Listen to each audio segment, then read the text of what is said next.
Hi everyone, welcome back from our small break. Let's say technical issues. We had some technical issues, I'm gonna admit it, but we are back. That's the important part. As you may notice, I'm speaking English, so the next talk it's in English. Be aware that you can use our live translation channels on the Discord server. Um, I'm so excited again about this talk because it's really interesting. It's a topic that you may not see everywhere when it comes to information security. And I think it's very good that we got the speaker to participate in NotBeCon for you guys, just for you. So she's has a very interesting bio, actually. She's a computer engineer, actually a software engineer, senior software engineer. But she also has a master in degree in mechanical and aerospace engineering, and it has many published research and papers when it comes to machine learning and also robotics. And now she's going to talk about how you can secure your own web application pipeline when it comes to continuous integration and continuous delivery. So she's going to talk about how can an attacker compromise these pipelines, and also what can you do to secure this? I think it's a very interesting topic. And without further to say, I'm just gonna present to you Milecia McGregor. Hey everybody, my name is Milecia McGregor and I'm a developer advocate at Conducto, but today I'll be talking to you about securing your web application pipeline from intruders. If you're interested in more things like this, you can follow me on Twitter at FlippedCoding, and I post about cool tech stuff all the time. So to jump right into it, I'll give you a brief overview of what we'll be talking about today. First, we'll go over some common best practices in DevOps and just CI/CD pipeline creation. Then we'll talk about some of the reasons why CI/CD security gets overlooked and why that's such a problem. We'll get into how intruders work, which is probably the most interesting part because you get to see just how attackers think and learn about some of the tools that they use. Then we'll go over some of the things you can do to prevent your pipeline from getting attacked. And we'll go over a few real examples in Circle CI, Conducto, and Travis CI. Personally, it always helps me when I see a tool in action. So when it's actually being used in another tool that's commonly used on a work process, that helps me out a lot. So I'm hoping it'll help you guys out too. Oh, I said you guys. Wow, that's so ingrained. I mean, you all. We're not all guys here. But then we'll get into the key takeaways of what you should learn from this talk and just some of the things you can do to take security going forward.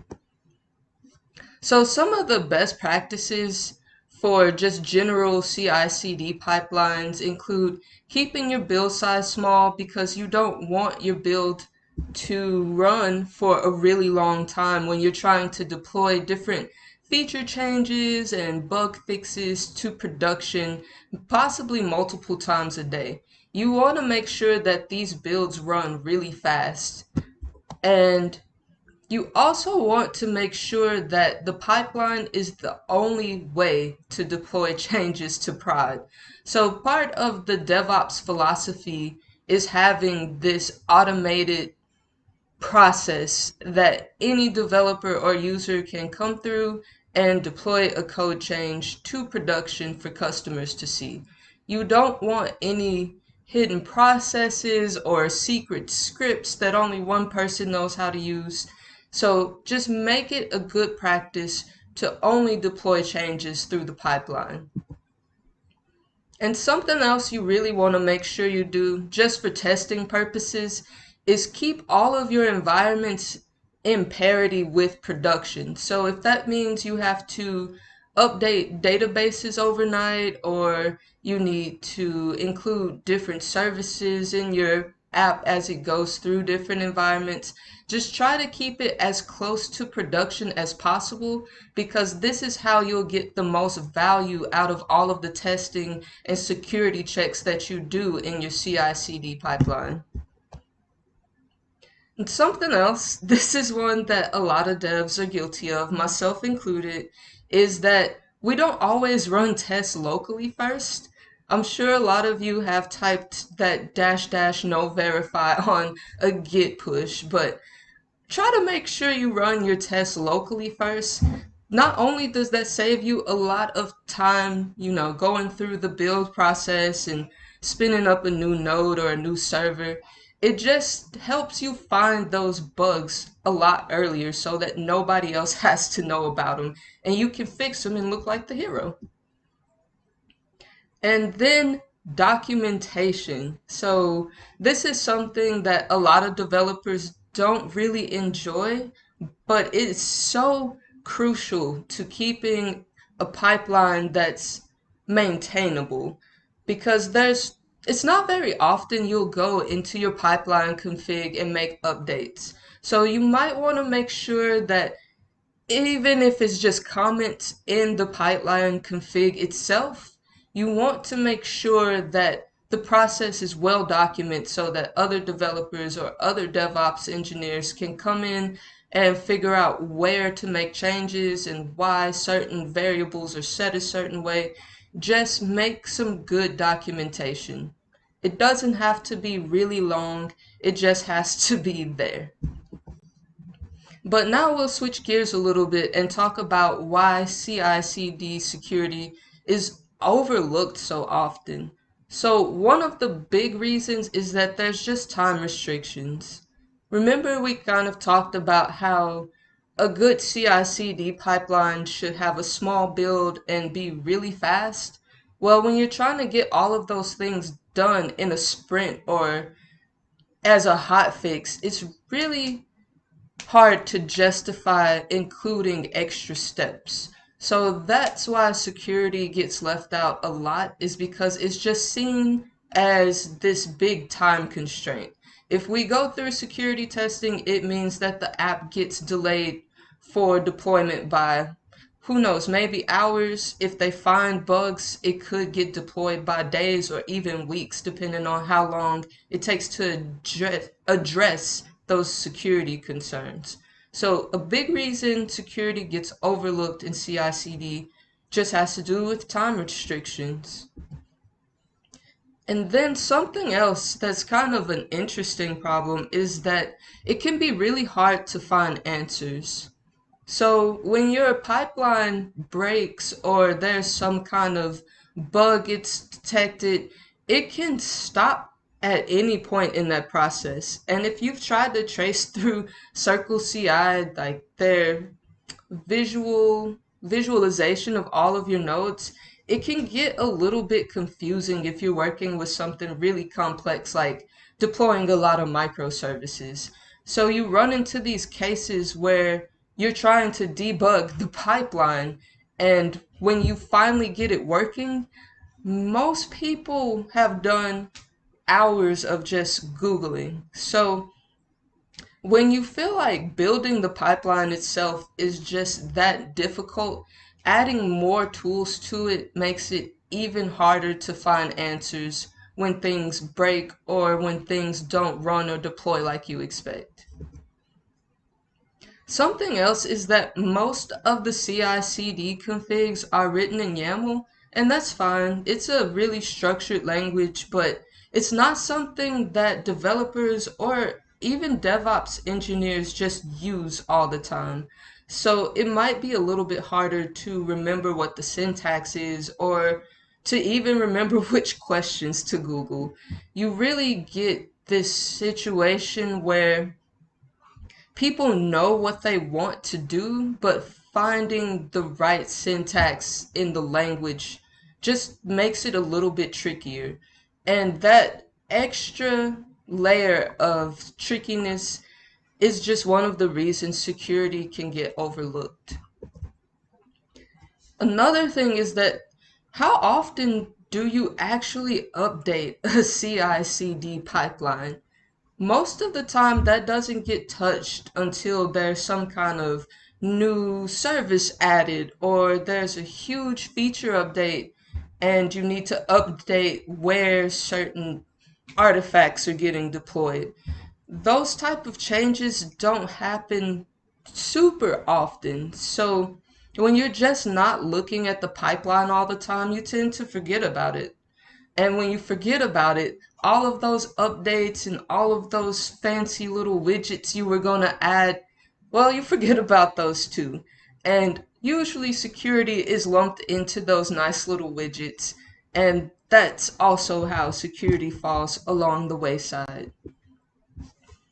And something else, which is a little bit more subtle, is that now there has been more of a push for developers to own the pipeline and to get more involved in the DevOps area. But the problem with that is not all developers are familiar with pipeline flows. Some of us haven't touched a pipeline. We just worry about the bug fixes, the feature requests, and making sure that our unit tests pass. But as far as going in and updating a Circle CI config, it's just not something that developers do often or really at all. A lot of companies have dedicated DevOps engineers, and shout out to you all because that is just something so different from what we do every day that it's a little bit overwhelming. So if you task a developer with adding security to your pipeline, you'll get something, but it might not be as optimized as it should be for a good CI/CD pipeline. Now the fun part. So we get to talk about how intruders work. Basically, what they do is really simple. They use attacker tools. Yep, there's no guy just sitting in some dark room trying to hack into the mainframe. There are tools that are sophisticated and very user friendly now. If you guys, I did it again. If you all are familiar with Kali Linux, then you've probably seen a lot of the tools that just come installed. There are tools to scan ports. There are tools to automatically run SQL injection attacks. There's tools to run cross-scripting attacks really easily. Like, I'll show you a few of them because we're going to use the same tools they do to try and keep them out of our pipeline. But they aren't doing anything that you probably don't already know how to do. If you know how to set up any new project on a computer, on any operating system, then you probably know how to use attacker tools, or it wouldn't be too big of a jump for you to get up and running with them. Something else that they do that we typically don't do is check for misconfigurations. So when is the last time you checked to see if new developers automatically have admin permissions? Or when's the last time you actually deleted those user permissions for employees that don't work at the company anymore? They just poke around and try to find these little holes in your application, in your pipeline, just throughout your entire process. And they're looking for misconfigurations, like maybe an environment variable isn't encrypted, or maybe you left some kind of secret in your version control. But they're looking for things like that, things that you might normally just overlook in a rush to get it deployed. So kind of like I mentioned, you'd be surprised how many repos just have secrets in their version control. And of course you can go in and delete it, but it's in version control. So anybody that wants to take the time to dig around through your code can, and they will find those secrets if they're in there. That's something that you really want to keep an eye out for. So when you're about to commit changes, and I know that we do this for testing sometimes, try to make sure that you aren't leaving any production level secrets in your code. It's not really okay to do it with the development environment, especially if you are keeping parity with production. But before you commit any changes ever, make sure that you did that double check and that there aren't any secrets in your version control, because if there are, somebody will eventually find them. This is also another tricky one. Sometimes we leave ports open that we forget about. So maybe you moved a service from port 3400 to port 7500, but you still left all of the 3400s open. That's a way that they can just get access to your server and you potentially not even know about it because you aren't listening for anything on that port. And because that port is just open, there is a chance you don't have any type of security around it. Like maybe you don't even need a user login to access whatever's running on that port. This is just one of the ways that they can start poking holes into your application and find ways in. So make sure that you don't have any extra open ports when you deploy your app to the server you've provisioned.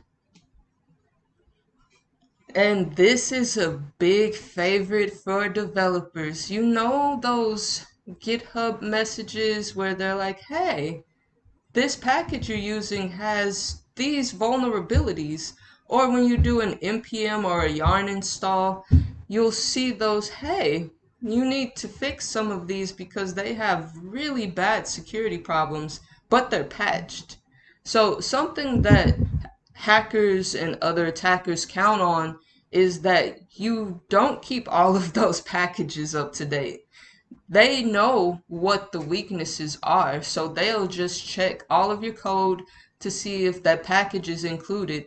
And if it's not the right version number, they already know how to attack you. So they can just go into that specific library and have some form of access into your code that you don't want them to. So make sure that when you're going through all of your security auditing, you do take the time to look at the third-party packages you're importing into your application, or else they will find it. So now I want to share with you some of the tools you can use at different phases in your DevOps process to get some of that security coverage that'll keep your application safe and less hackable. So there are four main phases in the DevOps process. You have the build phase, the test phase, delivery, and deployment. So with the build phase, this is when you get your application code. It's been committed with all of the nice shiny changes, and it's ready to build an artifact that you'll send to the production server. So before you get that artifact that you're going to ship to production, these are a few tools that you can use to do some security checks. OWASP-Z is a really great tool if you're trying to do just some general attacks, just to see if like there's any cross-site scripting allowed or if there's any SQL injection that can happen in your app. This is a pretty comprehensive tool and you should definitely check out their website. So let me show you all this. You know, even recording this before the conference, it's always just a little bit tricky. So, sorry, I don't have that tool open apparently. So I'll just jump back into the presentation.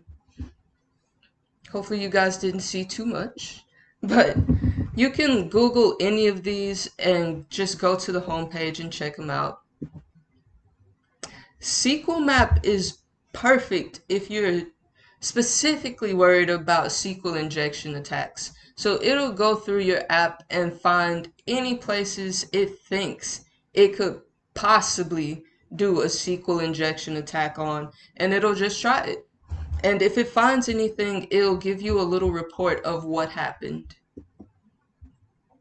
Next is Arachne, and it's probably my personal favorite just because it does the vulnerability checks for your packages.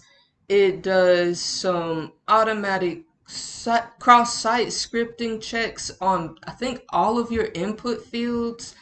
And it just does a lot of brute force attacking that also a hacker would do. So this is a tool that a hacker would use to just test your website and see if they could get access to anything on it. And then next is Burp, which is probably one of the more popular tools. And it's another one of those tools where you can pretty much check for everything. In the build phase, if you haven't noticed, you want to check for everything that you can possibly find. That way you don't get an artifact you can't use. You can send this report list back to the developers and they can work on security patches for whatever issues you find. And another tool that helps to automate all of this is called Gauntlet, and it actually lets you use multiple tools to do security checks in this phase of it and in other phases of the DevOps process.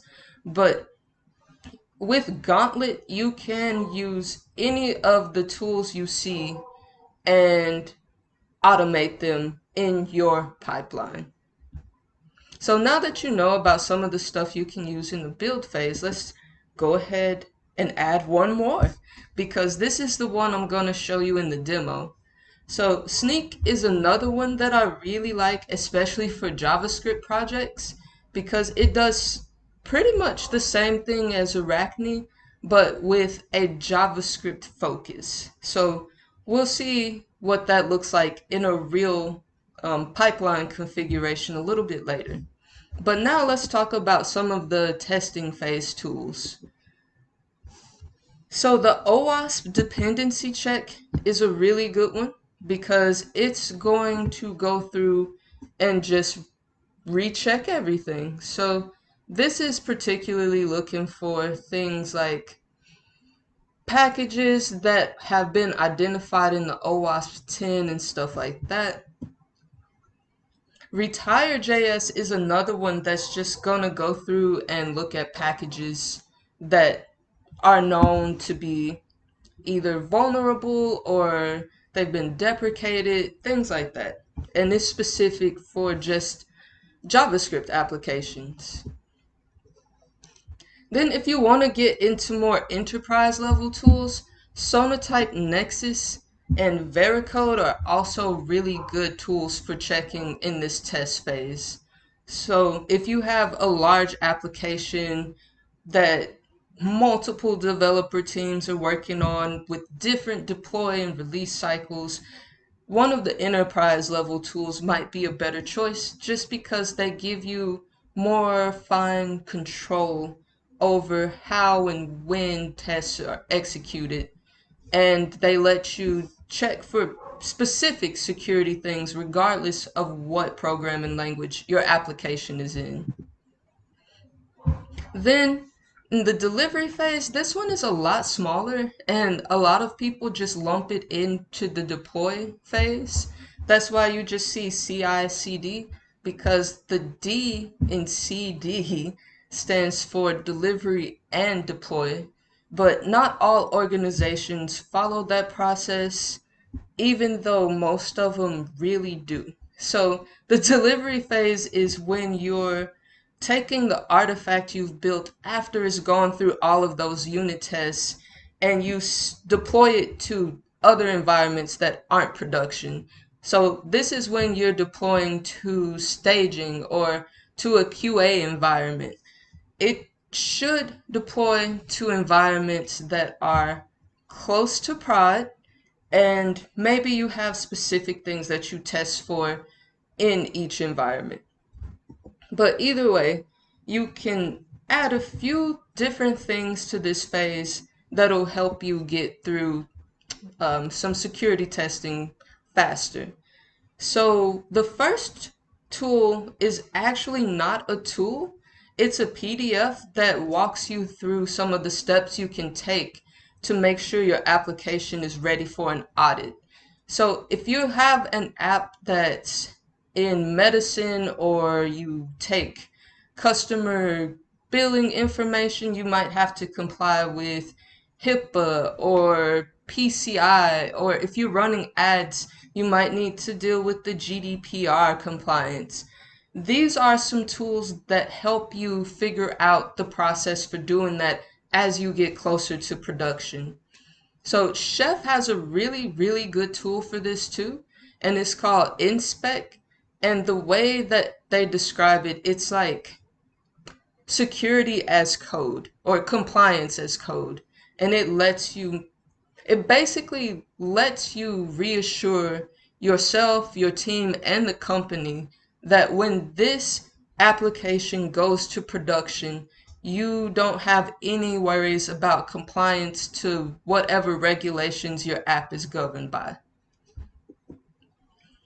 And then lastly, we get to the deploy phase. So this is when you've gone through all of the build checks. This is when you've tested everything, because we all love unit tests so much.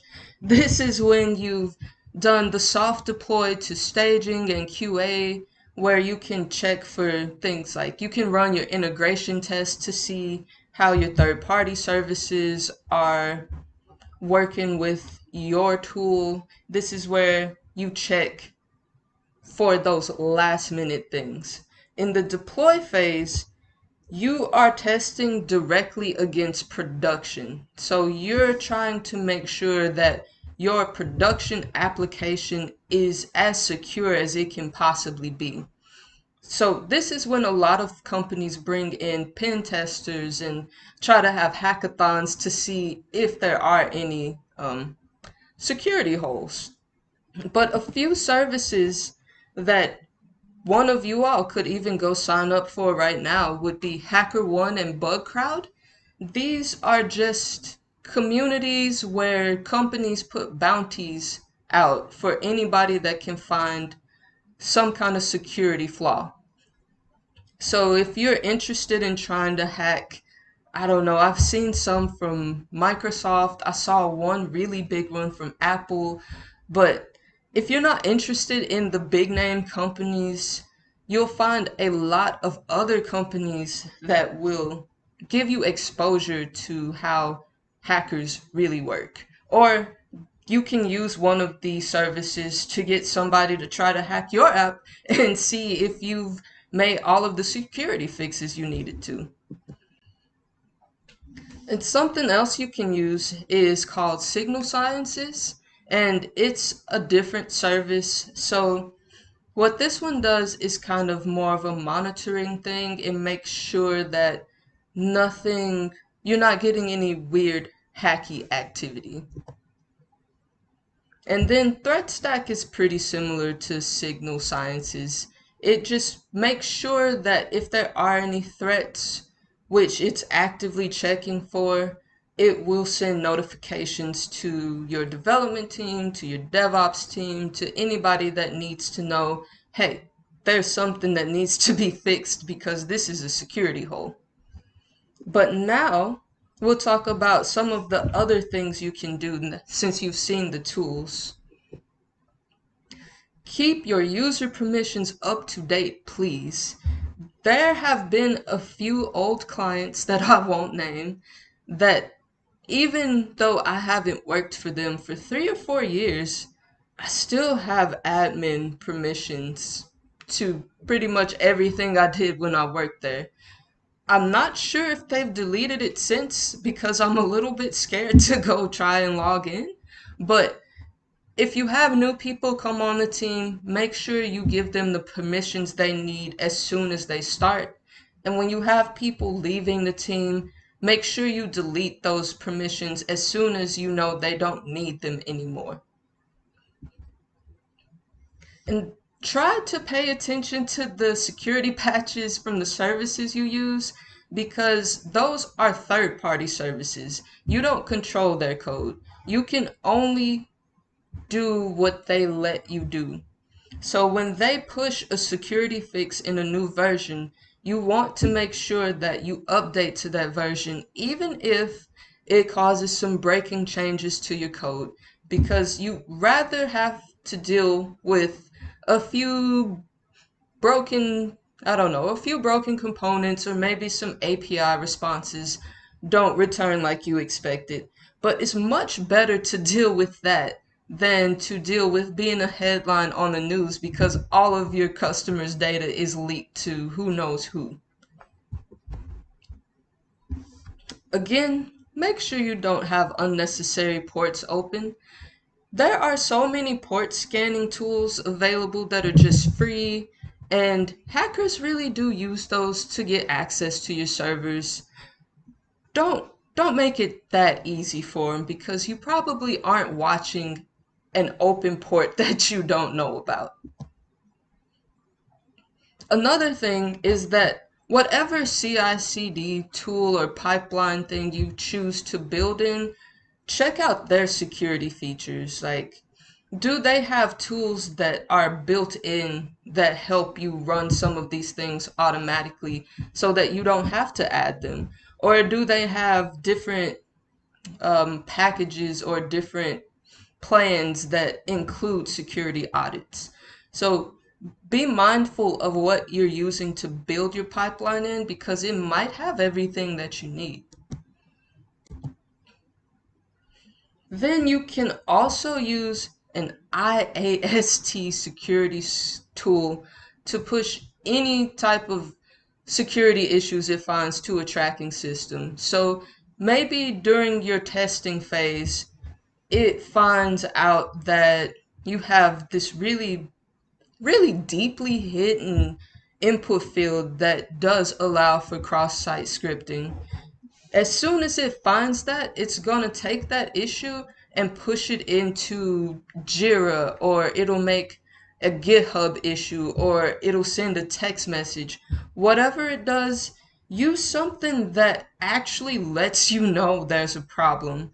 It's fine if you have to skip the security tests, like if you don't want to stop the deploy to production because of a security issue, but you should have a way in place to get all of this information to your developers or the respective team that handles them. Then make sure everything is encrypted. So at this point, I'm pretty sure everyone's using HTTPS, and that helps a lot. But behind the scenes, if you do have any secrets or environmental variables, make sure that they're being encrypted. There have been so many stories about just different databases getting hacked because all of the passwords were stored in just plain text. You want to at least make sure that that sensitive data is encrypted in a place that is not easily accessible.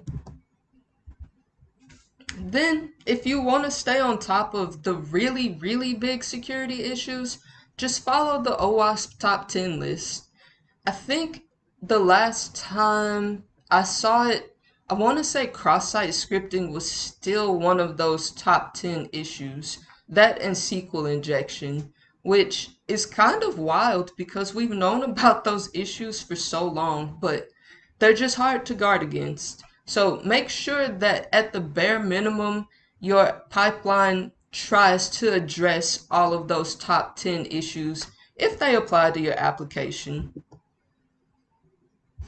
And then use the same tools that the hackers are using. There's no better way to figure out how secure your application is than to use the exact same thing that hackers are going to use to try to get in. So when you run across a tool or you have a hacker friend that tells you about this cool thing they found, go use it. See if it's something that you can integrate into your CI/CD pipeline somehow. Because regardless of whether you do or you don't, it's good to know about them so that you can try and prepare your code and your infrastructure for any attacks that could come. And now we're going to get into the real world application of this. So I'm going to show you a little code, and I will go ahead and say this is like just some skeleton code because I can't show you the super sensitive information that does go into a config file. But basically in this case, we're just going to pretend we're deploying some kind of JavaScript app to production, and we're using Sneak as our security check. But basically, the way that this works in Circle CI is you get this Sneak orb and you use it right before you get into all of the build phase things.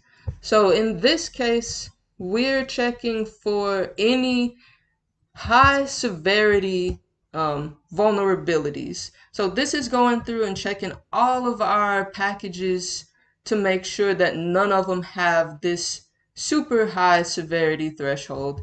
And if they do, then we're not going to stop the build because it doesn't fail whenever it finds an issue. But we will know that if it finds a package that has a high security threat, it will let us know. Like in the console, it'll output some stuff for us. And once it's gone through this scan, you just continue through. If you want to include more tests, a good place would be after the build or even up here before you run more tests, just to see if there's any changes you need to make in the code before it gets further into the deploy process and it starts triggering other nodes to execute.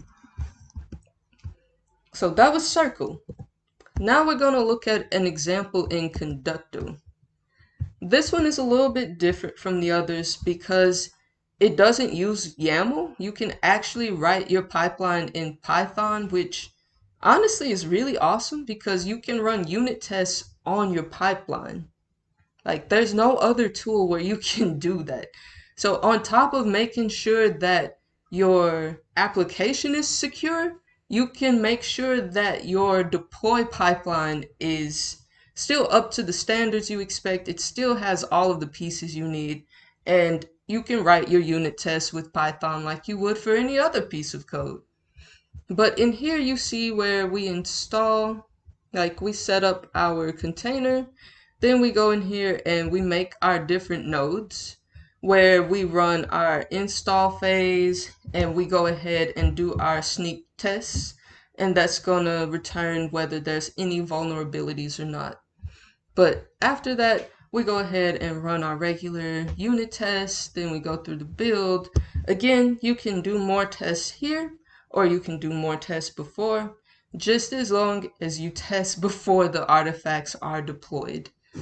But the cool thing about Conducto is that you can just see everything, just how everything is working. You can define what goes into your node, and you can see the different steps in your pipeline really easily. But that's how you would include security testing in Conducto. So now the last one we'll look at is Travis CI, which is really similar to Circle, but slightly different. In this case, we're still deploying some kind of crazy Node.js app, and we're gonna go ahead and do whatever install stuff needs to happen. But then we get here to the sneak tests, and we've added a different sneak command here. And basically what this does is if there are any vulnerabilities found, it tries to fix them, basically. But this is how you would include sneak testing in a Travis CI pipeline. So I know that those were really short, simple examples, but I wanted to show you that including these tests in your pipeline doesn't have to be super complicated. It is often as easy as adding an extra command into one of the nodes. So the main thing that happens is when you add these commands is it changes the runtime for the builds because you have extra tests to run. So you have to find that balance of adding security tests versus how long it should take a build to run. So the common metric for how long a build should be is the coffee test. Can your pipeline finish running in the time it takes you to go make a fresh cup of coffee? If it does, then it's probably fine.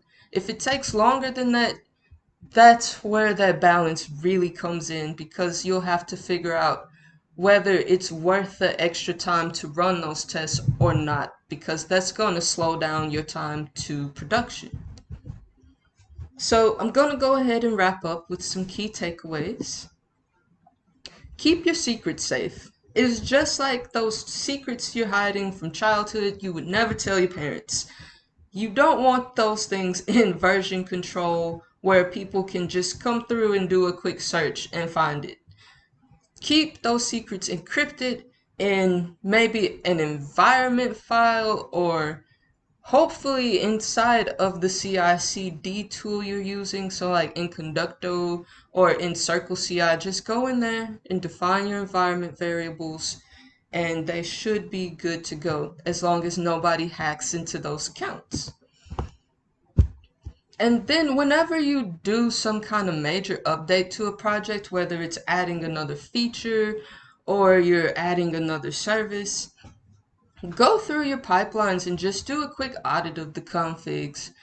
Do you see any nodes that aren't being used anymore? That happens a lot when you're switching to different services or you're updating your code. And then again, check that your application tools have been patched for any known vulnerabilities. They're going to check for this low-hanging fruit first, so make sure that you're covered. And lastly, don't be afraid to try new tools. Sometimes the ones you pick when you initially start a project just don't grow with you in the way that you thought it would. And that's okay. There are no really right answers for the tools you should use or the DevOps process you should go through. Just do what works the best for your application and your company, but always try to include some kind of security check in your pipeline. And I hope that those examples really helped explain some stuff and maybe clear up where you add those tests in your pipeline. And I really hope this was a good talk for you all. If you have any questions for me, you can always get in contact with me on Twitter at Flipped Coding or on Twitter at ConductoTech. Either one of those, I'm available. And yeah, security in pipelines is important because you can just automate it. Who doesn't like more automation?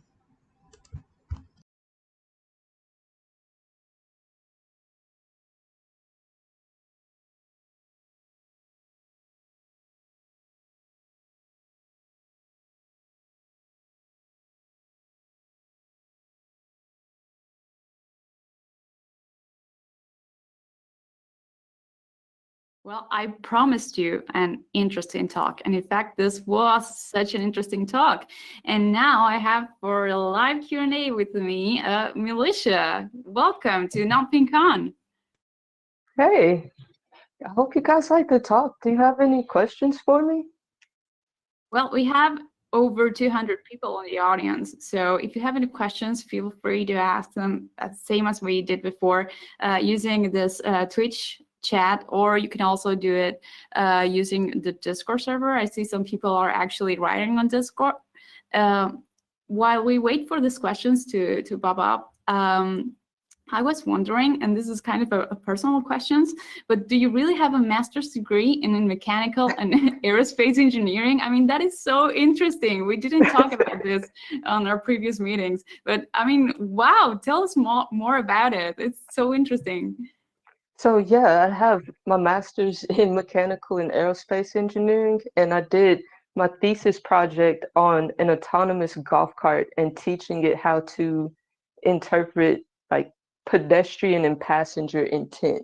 And based on how people were moving and like the algorithms we used, we were able to get the golf cart to like move around people in non-threatening ways. It was fun. Wow. Oh my God. I mean, was like my dream job when I was a kid. So I kind of envy you. Where did you get it? What did you I actually went to Oklahoma State University, Uh-huh. and we just had some really cool projects at the time. Like we got the Velodyne, the LiDAR that Google uses on their like autonomous vehicles. So working with that was really cool. My God, I really want to research that. I'm gonna start researching it. I may start a new career from now on. Okay, we got some questions here. What resources do you recommend to learn more on Circle CI and Conducto? Honestly, for both of them, just to get started with anyways, the documentation.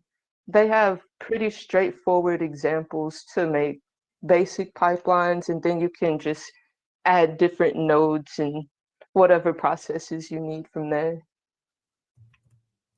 That's great. We got another one. For the CI/CD sec talk, how would you integrate SonarQB into it? Does it compare it with Snyk? It kind of is like SonarQube is kind of like Snyk. It goes through and checks for the vulnerabilities, but I haven't personally used it before. So I'm assuming it would be really similar. Like there's just a certain, maybe an orb in Circle CI, or there's some package you can download for Conducto to get SonarQube like set up in it. I have a Lily. Lily, you are writing a question. That's so long. That's taking so long. I see her writing since like 10 minutes. It's so funny. We got another people writing as well. While we wait for these questions. Oh, okay, here. For people who are university students, can you give us tips to venture into CI/CD? Oh, honestly, the best advice is just to go try to build the pipeline. Even if you don't have a super fancy web app or data science project, just try to put something together and see if you can push your local code to GitHub and trigger a pipeline build. And I don't know, maybe try to deploy like a React app to Netlify with Conducto or with Circle CI or something. Just try to do some kind of real project. It doesn't have to be big. As usual, just get practical with it, hands-on. Yeah. Do you also have recommendations for understanding bug bounties for newies? Honestly, the HackerOne little tutorial course is really good because that's where I learned a lot about hacking. Like they break down some of the concepts really easy. So if you aren't quite sure of what approach to take, that's a really good place to start. That's great. Yes, I totally agree. We got another one coming in. Any tips for integrating Snyk with container registries? How fast is it for this type of task? That is a really good question. I know. Oh, Congratulations to guess- Louis. One posting it. I guess if you put I guess if you integrated Snyk in maybe like a Docker file, you could put it in a container registry, but it kind of depends on what checks you're doing. Like Snyk has it where it can do some surface level scans or it can go a little bit deeper. If you need the test to run really fast in your pipeline, you might just want to do like the surface level check for vulnerabilities instead of the deeper dive for like cross-site scripting checks or SQL injection checks. I get it. How effective is the use of containerized servers? Oh, you guys have some really good questions. Honestly, they are super effective just because you can deploy the same code that you've been working on locally to production without worrying about any weird OS changes or any packages that you don't know about getting included into it. But that's the biggest thing with containerized servers is they just give you that consistency the whole way through. That's great. We got, I think, one more question coming in. I'm not sure. I'm waiting for it because I see him typing. Luis, if you want another chance to ask another question, this is your chance. I'm giving you the chance right now. Well, if not, I think we have finished the Q&A, but still you can linger on the channel and answer these questions via text. Milecia is going to stay with us for the rest of the conference, I guess, if you want to, of course. I don't want to pressure you.